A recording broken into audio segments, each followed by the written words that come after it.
আমরা তো বিভিন্ন জায়গা থেকে রাস্তাঘাট থেকে চাঁদা নেই, চাঁদাবাজি, তারপরে বিভিন্ন ভাবে আপনার বিভিন্ন জায়গা থেকে চাঁদাবাজি হচ্ছে, বাজার হাট থেকে যেখান থেকে পারে এখান থেকে এখন ধুম ধারাক্কা চাঁদাবাজি চলতেছে।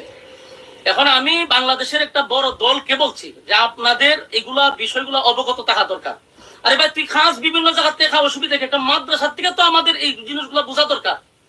উনি আমার মাদ্রাসা মাটিটা আটকায় রেখে দিছে, আমি ওনারে ফোন দিছি, আমি ওনারে ফোন দেওয়ার পরে কিন্তু লাইভে আসছে, ওনারে আমি কয়েকবার ফোন দিছি, উনি আমার ফোনটা ধরে বলছে যে তোমার সাথে তো আগেরও কথা হয়েছিল, তুমি টাকা পয়সা দিলা না কেন? অথচ আগে একবার মাদ্রাসার মাটি ফালাইতে ওনাকে আমি 20,000 টাকা চাঁদা দিছি, উনার নিজস্ব লোকেরা আমার কাছ থেকে এই চাঁদার টাকা নিছে, আমার কাছে প্রমাণ আছে, ডকুমেন্টস আছে, উনি যে আমার কাছ থেকে চাঁদা নিছে এটার ভিডিও ক্লিপ আমার কাছে আছে। এখন উনি আবার চাঁদার জন্য আমার গাড়িটা আটকায় রেখে দিছে। কারণ আমি দেশবাসীর কাছে বলবো, মাতুব্বর থানার যারা আছেন তাদের কাছে আমি বলবো যে আপনারা দায়িত্ব পালন করতেছেন, যে কোনো প্রতিষ্ঠানও কি তারা মানবে না?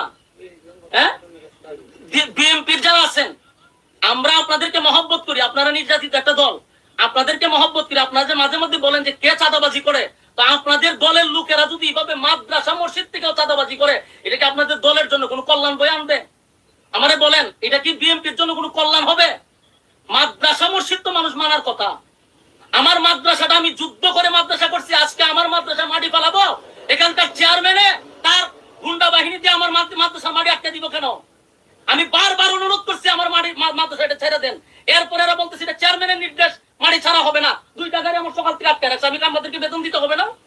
2 গাড়ি আমার আটকে রেখে দিছে, কোনো কথা তারা শুনতে রাজি না, টাকা দিব তারপরে তারা মাটি ছাড়বে।